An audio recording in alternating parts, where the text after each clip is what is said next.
Hello, everyone. You are in Real Estate Principles, Unit 2, the nature of real property. Yeah, so let's get started here. Learning objectives.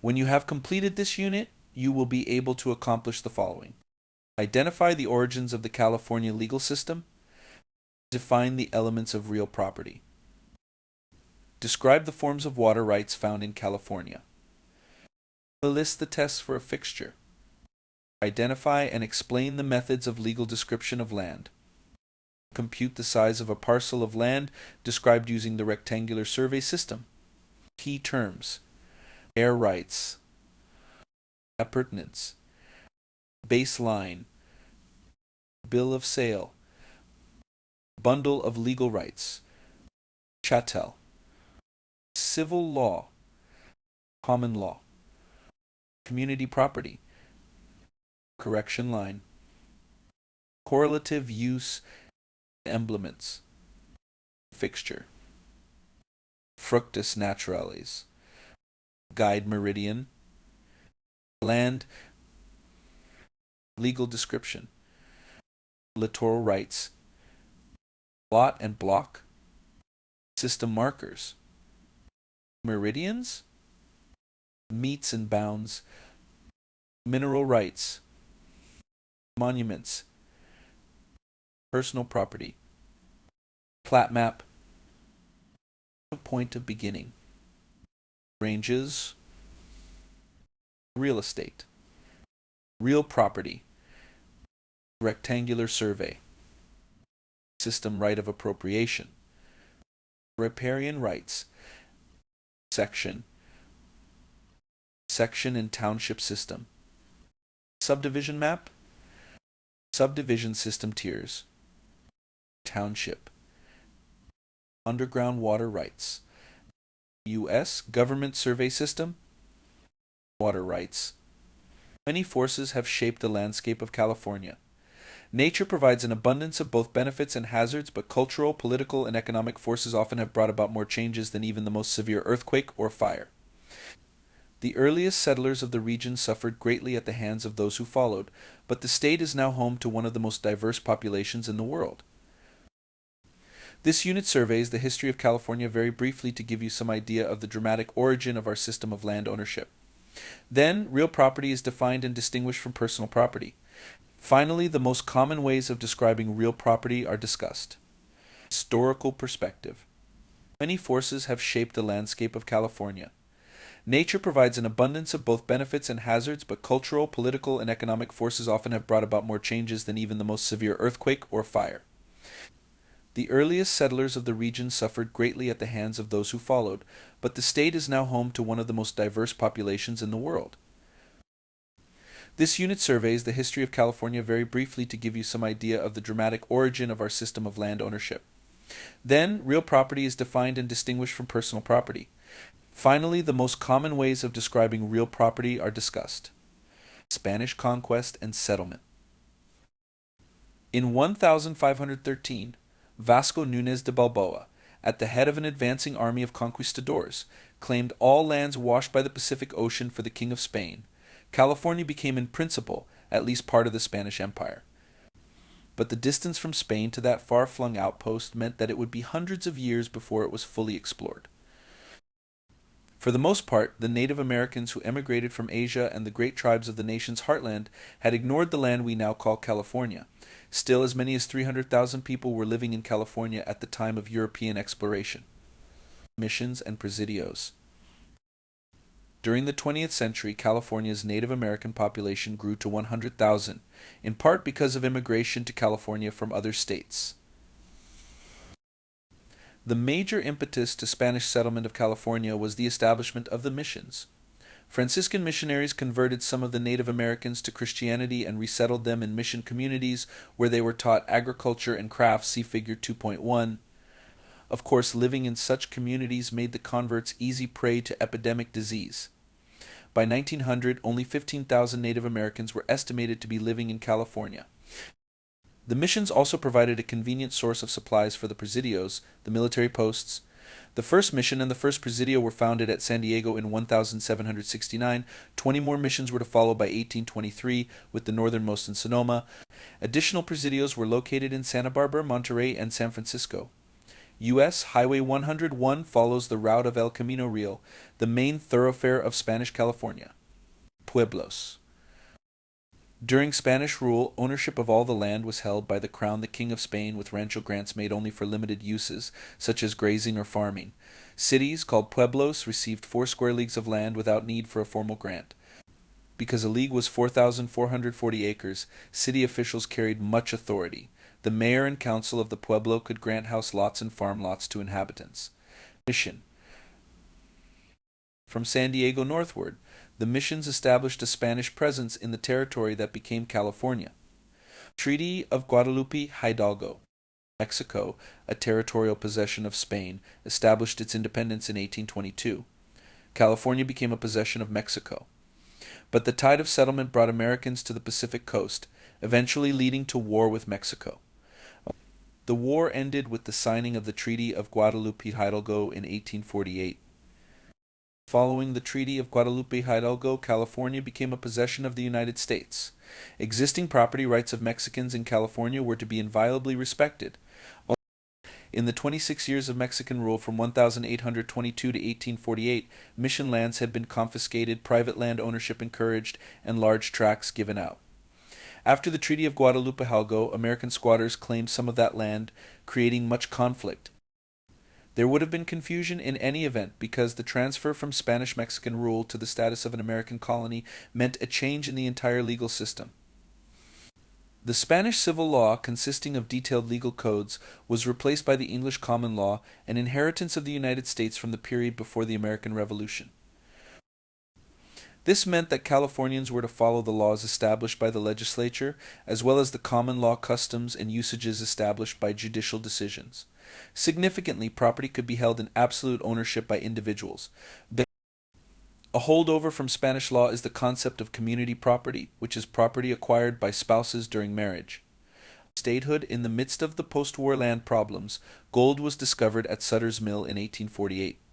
This discovery, coming within weeks of the end of the war, gave new importance to America's westernmost frontier.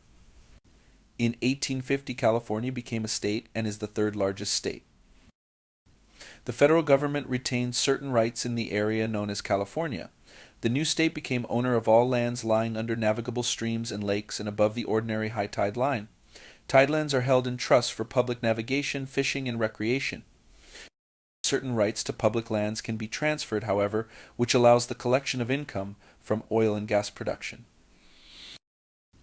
The Board of Land Commissioners was formed by Congress in 1851 to settle claims to private land in California. Appeal from the commissioners was to the U.S. District Court, and from there to the U.S. Supreme Court. Most of the Mexican land grants were upheld to the dismay of numerous squatters. Of the more than 100 million acres of California's total area, the federal government still owns about 45%. Basically, these federal lands include everything that was not conveyed by Spanish or Mexican grant or granted to the state for education and recreation uses. Other large federal land grants were made to railroad companies to encourage the development of transportation. You will find more information about California's history and culture at the State of California website, www.ca.gov. Information about the California State Archives, which contain official state copies of land grants from the Spanish and Mexican periods, can be found at www.sos.ca.gov Archives Collections USG. California Today. City dwellers may receive the impression that California is fully developed and generally urbanized. However, there still are vast tracts of land in the state that contradict its urban, progressive reputation. Land ownership. California land is owned approximately in the proportions shown below. About 29% of the total land area is devoted to agriculture. The 2017 United States Department of Agriculture Census of Agriculture, compiled every 5 years, indicates that, of all the states, California produces the greatest value of agricultural products sold. Though the state has neither the greatest number of farms nor the largest number of acres of farmland. The complete report and subsequent studies can be found at www.nas.usda.gov/census/population. The United States Census Bureau, found at census.gov, makes frequent demographic, income, and home value reports. For 2020, the Census Bureau estimated the population of California at over 39.5 million, which means that about 1 out of every 8 Americans is in California. In many ways, the diversity of California's population and economy makes the state unique. Home value statistics continue to show great disparity between the state and the nation. The median existing home value for the nation, according to the U.S. Census Bureau's 2015 to 2019 5-year estimate, was $217,500, while the median existing home value in California was $505,000. In November 2021, it was over $780,000. Economy. With a 2019 gross domestic product (GDP) of $3.1 trillion, California's economy is about 1/7 of the total for the nation, according to the Bureau of Economic Analysis B of the United States Department of Commerce, found at b.gov. By itself, California qualifies as the 5th largest economy in the world, following the United States, China, Japan, and Germany, having recently surpassed the United Kingdom. Urban development generally has been concentrated in coastal and Central Valley areas. Eventually, Los Angeles and San Diego will form one continuous urban area, or megalopolis. The cities surrounding San Francisco Bay now have few recognizable boundaries. Attractive housing and commercial development costs have benefited Sacramento and other Central Valley cities. For updates on California's employment and income statistics, including breakdowns by county and city, visit the California Department of Finance website at www.ca.gov. Real property and personal property. Real property is often described in terms of the rights of the legal owner of real estate. The 5 major rights of ownership, which can be remembered by the acronym PWAID, are the following. Right of possession. Right to control the property's use. Right of enjoyment of the property. Right to dispose of the property. Right to exclude others from the property. From these rights flow other privileges of ownership. A property owner usually has the power to mortgage, cultivate, explore, lease, give away, share, trade, or exchange the property owned. The Spanish rancho grants, for instance, conveyed the right to use the land for such purposes as grazing or cultivation. California's economy is the 5th largest in the world. A bundle of rights. California law recognizes that property may be possessed by one or more persons to the exclusion of all others.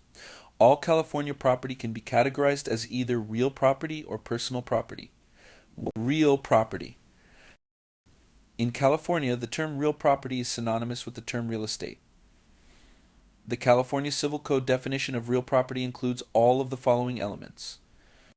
Land, fixtures, attachments to land, anything incidental or appertinent to land, anything immovable by law. Land is the soil, the material that makes up what is called earth. Land includes the substances beneath the surface that extend to the center of the earth. These include oil, gas, and water, and they may be many times more valuable than the surface itself. And land also includes the airspace above the earth's surface for an indefinite distance upward. In practice, use of airspace as well as the surface and subsurface is subject to many limitations imposed by law. Mineral rights refer to the right to remove substances from the land, usually from beneath the surface. The term includes solid minerals, such as gold, coal, iron, and gravel from the soil as well as riverbeds. Mineral rights also include minerals that have a fugitive or fluid nature, such as oil and gas. All or some of the minerals may be transferred apart from the rest of the land. In California, as in other states, water rights are becoming increasingly important. Growing demand for commercial and residential uses must be balanced against agricultural use of both surface and underground water resources, and all of these must consider both present and future needs. California's recent drought conditions have resulted in water conservation measures. Air rights have been modified from the historic concept of infinite airspace having no limitation. Federal law, the Air Commerce Act of 1926, and the Civil Aeronautics Act of 1938 allows use of airspace by aircraft. Local laws impose building height restrictions.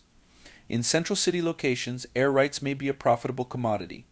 They may be transferable from one property owner to another to allow construction of skyscrapers on limited and expensive ground area. The rules on use of drones can be found at www.faa.gov/UAS/.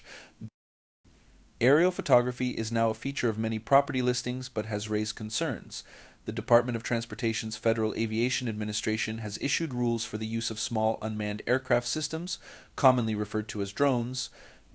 The rules that took effect August 29, 2016, provide safety regulations for drones weighing less than 55 pounds that are conducting non-hobbyist operations to minimize risks to other aircraft as well as people and property on the ground.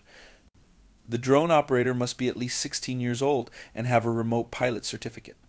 The Operations Over People rule became effective April 21st, 2021, and provides additional requirements for drone pilots who wish to fly at night over people and moving vehicles. Fixtures. A fixture is anything, including improvements, that is attached or affixed to land. A fixture can be attached by its roots, trees, or shrubs, or embedded in the land walls. A fixture might also be something permanently resting on the land, such as a building. A building would include all things customarily considered permanently attached to it, such as siding, plaster, nails, doors, and windows. Water rights. Riparian rights belong to owners of land bordering a river or other flowing stream. Owners of riparian rights do not own the water but have the right to make reasonable use of it on their own property. If the stream is navigable, the state owns the land under the stream, and the riparian landowner's property line is the mean high water line of the stream. Otherwise, the landowner's property line is the center of the stream. Littoral rights belong to owners of land bordering a still body of water, such as a lake. Owners of littoral rights have the right to make reasonable use of the water on their own property. Underground water rights belong to landowners who have a right of correlative use of the water under their land. They may withdraw only water for which they have a beneficial use on their own property.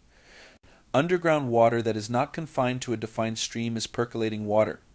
The water table groundwater level is the upper limit of percolating water below the Earth's surface at a depth of a few feet or hundreds of feet. Appurtenances. An appurtenance to land is anything used with the land for the benefit of its owners, such as a roadway or waterway. Examples of appurtenances are some easements, rights of way, and condominium parking spaces. An appurtenance is said to run with the land because it is transferred when the land is transferred. An appurtenance could even be a passage for light, air, or heat from or across someone else's land. Stock in a mutual water company may be appurtenant to land. If it is, it can only be transferred with the land. Example. A homeowner at the end of a private road owned by G. The homeowner owns an easement over G's land, that is, the homeowner has the right to use G's roadway to enter or leave the homeowner's property. If the homeowner sells that land, the new owner will have the right to use the easement. Emblements. Cultivated crops are called emblements. They are considered part of the land until they are harvested.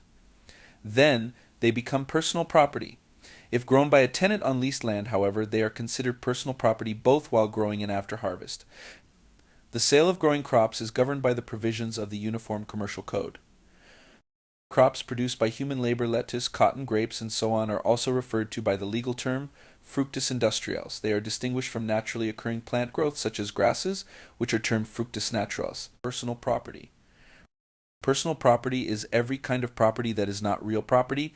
An item of personal property is also termed a chattel. In general, real property realty is considered immovable, while personal property personalty is considered movable. It is possible for property to change its character as realty or personalty, depending on how it is used. For example, trees are real property while they are growing in the ground. When the trees are cut down, they become personal property. Tree logs may be cut into boards and used in the construction of a building that is considered part of the land. Thus, the wood from the tree that began as real property may again become real property. Tests for a fixture. The listing agreement between seller and agent should identify the items the seller wants to remove. A fixture is anything attached to land. This simple definition is not always simple to apply. There are times when the status of a thing as a fixture to real estate rather than personal property is not clear-cut. Fixtures are personal property before being attached to the land, but what kind of attachment will convert personal property to real property? California courts use 5 general tests in determining whether a specific thing is a fixture that is considered a permanent attachment to land. The 5 tests for a fixture can be remembered by the acronym MARIA as explained in the next box. Method by which the thing is affixed. The greater the degree of permanence in the attachment, the more likely it is a fixture. A wood gazebo on a concrete foundation is attached permanently. A screened enclosure fastened to the ground with tent stakes is not. Adaptability of the thing for the land's ordinary use. The better adapted, the more likely it will be considered a fixture. A custom-fitted item such as a swimming pool cover would fall into this category. Relationship of the parties. If a residential tenant attaches something to the premises, there will be a presumption that it is personal property and removable by the tenant. The court favors tenant over landlord and buyer over seller. Intent in placing the item on the land. This is the most important consideration. The intent may be for reasons of health and safety rather than to improve the property, such as installation of a fire extinguisher. Agreement of the parties. If the parties are knowledgeable, they can avoid ambiguities by specifying in writing whether various items are fixtures or personal property and how those items will be affected by the transaction. A homeowner remodeled the family room and installed a wood-burning stove. The heavy cast iron stove sits on a brick base, and the chimney vents through a special opening in the roof. The homeowner has an unexpected job transfer and decides to sell the house. The buyers and sellers sign a contract of sale that does not specifically mention the stove but does include all fixtures in the sale. Can the seller move the stove to a new home? No. The installation, permanence, and use of the stove, all indicated, is a fixture that should stay with the house. If the seller or the seller's broker had thought of it beforehand, it could have been stipulated in the contract of sale that the stove would not be included and that the seller would repair any damage caused by its removal. The expense of doing that would probably be greater than the cost of a new stove, however. Fixtures on leased premises. Parties to a lease of real property are free to make any agreement as to fixtures. In the absence of an agreement, several laws can be applied. If a tenant has attached personal property to the premises, the property may be removed before the end of the lease term if it was installed for purposes of trade, manufacture, ornament, or domestic use, and it can be removed without substantial damage to the premises. A tenant may remove a fixture installed for some other purpose only if the tenant believed in good faith that the fixture could be installed and subsequently removed. To summarize, an item attached for use in a trade or business, a trade fixture, or for residential use may be removed. The tenant must repair or pay for any property damage resulting from the removal. A court of another state can't decide an issue involving California real estate. Real property vs. personal property. Why bother with labeling something as either real property or personal property? There are a number of reasons. The distinction between real and personal property is particularly important when property is sold or leased. When real estate is sold, fixtures are usually considered part of the land and go to the buyer. Ownership and transfer of title to real property are subject to the laws of the state within which the land is located. The only exceptions are for federally owned lands and land that is part of a federal proceeding, such as bankruptcy. Ownership and transfer of personal property are subject to the laws of the state where the property owner resides, even if the personal property is located elsewhere. The distinction between real property and personal property also is important in the formation of a contract of sale. Most contracts involving real property must be in writing.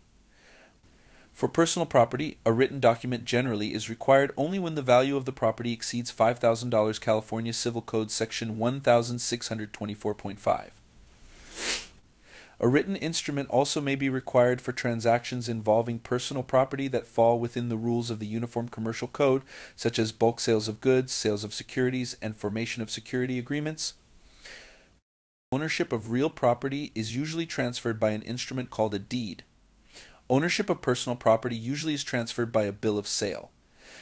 Transfers of real property can be recorded with the county recorder to give notice of the transfer to other parties. Instruments conveying personal property generally cannot be recorded, and recording may not be considered notice of the conveyance. Real property and personal property are subject to separate tax laws. Identify each of the following as either a fixture or personal property and explain your choice.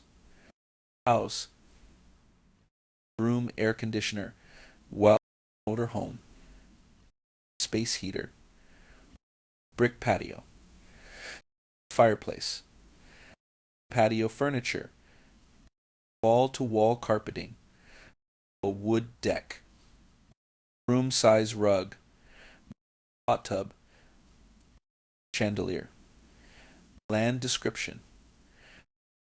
It would be impossible to own or lease land if we had no adequate way to describe or define it. Street names and numbers can be used to identify buildings.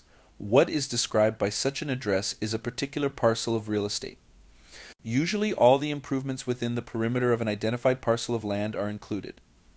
Using only a street address to identify real estate presents several problems. First, some properties such as rural, undeveloped land cannot be identified by street address. Second, a street name may change, a driveway may be moved, or the land may be developed in a way that was not anticipated. The best practice for identifying a parcel of real estate is to use the legal description, APN the tax assessor's parcel number, and street address when available. Most deeds show the legal description followed by AKA, also known as and the street address. In the United States, most parcels of land are defined by one of three methods of legal description. More than one method may be used in the same property description. Following are the three types of legal description of land from earliest use to most recent. Metes and bounds, rectangular survey system, lot and block. Metes and bounds. In a metes and bounds description, a surveyor uses boundary markers and measures the distance from marker to determine a property's perimeter. The term metes refers to distances which may be measured in inches, feet, yards, or rods. Bounds are natural or artificial boundaries, such as rivers and roads. Single monuments or markers, such as rocks, fences, iron pipes, or other natural or artificial objects also may be used. If an angle of measurement is given, it will be based on the degree of deviation from either north or south. Method of description. A metes and bounds description starts at a designated point called the point of beginning. It then follows each boundary for a given distance in a clockwise direction and at a precise angle from the last point.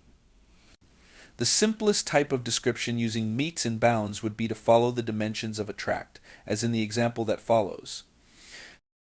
Unfortunately, rivers change their courses and trees can bump or be cut down. Over time, bounds and markers may be impossible to locate or may simply have disappeared. Where the distance between monuments differs from that in the description, the actual distance takes precedence. Because of the unpredictability of markers and boundaries, the metes and bounds method of land survey is not very accurate. In addition, only a professional surveyor may be able to follow a complex metes and bounds description, which severely limits its usefulness. This system of land description is not often used in California, although it can be found in older documents. It is used in many other states, including Hawaii. As you read this description, consider how the boundaries specified may have changed over the past 200 years.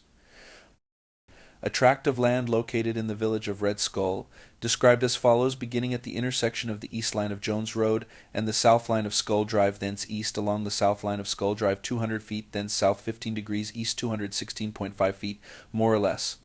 To the center thread of Red Skull Creek, thence northwesterly along the center line of said creek to its intersection with the east line of Jones Road, thence north 105 feet, more or less, along the east line of Jones Road to the place of beginning. Rectangular survey system. The rectangular survey system also is called the Section and Township System, or U.S. Government Survey System. This is the method used by the U.S. Surveyor General to survey public lands. This system bases descriptions of land on its distance from a baseline that runs east-west and a meridian that runs north-south from a reference point. Land division. The rectangular survey system land area is divided into townships that are measured and numbered in each direction from the point of intersection of the baseline and the meridian. A township does not refer to a town or community. Instead, it is an area of 6 miles square, 36 square miles. Because of the curvature of the earth, the lines that set of each township are not perfectly parallel, and there must be some way to compensate for this. Every 4 townships north and south of the baseline, a correction line is measured at the full interval 6 miles for that side of each township it borders. Every 4 townships east and west of the principal meridian, a guide meridian establishes the full interval of 6 miles for that side of each township it borders. Townships run north-south in groups called tiers. Think of the tiers of a wedding cake in east-west. In groups called ranges, think of a vertical slice of cake layers. Computing land area. Land area is based on the following units of measurement. While the length of a rod, furlong, or league is interesting to know, the measurements for foot, yard, acre, and mile have more practical applications for the real estate licensee and should be memorized. Units of measurement. 1 foot 12 inches. 1 yard 3 feet or 36 inches. 1 acre 43,560 square feet. 1 rod 5.5 yards or 16.5 feet. 1 furlong 40 rods. 6.06 rods 100 feet. 1 mile 5,280 feet or 8 furlongs or 320 rods or 1,760 yards. 1 league 3 miles. The area of a parcel can be computed using the rectangular survey system. Multiply the number of acres in a section by the fractional part of a section described. Great work, everyone. We've made it. I just want to finalize with a summary here. The state of California has a unique history of settlement, conquest, growth, and prosperity. The Rancho grants and the lands surrounding the pueblos formed the basis for private ownership after the Treaty of Guadalupe in 1848. The board land commissioners solved problems of conflicting claims of property ownership with the adoption of English common law, admission to the Union as a state, and the discovery of gold. California quickly assumed the importance it deserved. Even today, however, the state retains elements of its Spanish heritage, such as a community property. Real property is land, both at below the surface and above the surface. Real property includes mineral rights, water rights, and air rights. A fixture is something that is attached or placed permanently on the land. Personal property is all property that is not real property. Items of personal property are also called chattels. Sometimes maybe personal property can become real property when it is affixed to land. The 5 tests to use to determine whether something is a fixture and thus part of real estate. Trade fixtures remain personal property of the business. Great work, everyone. We'll see you in the next chapter. Bye.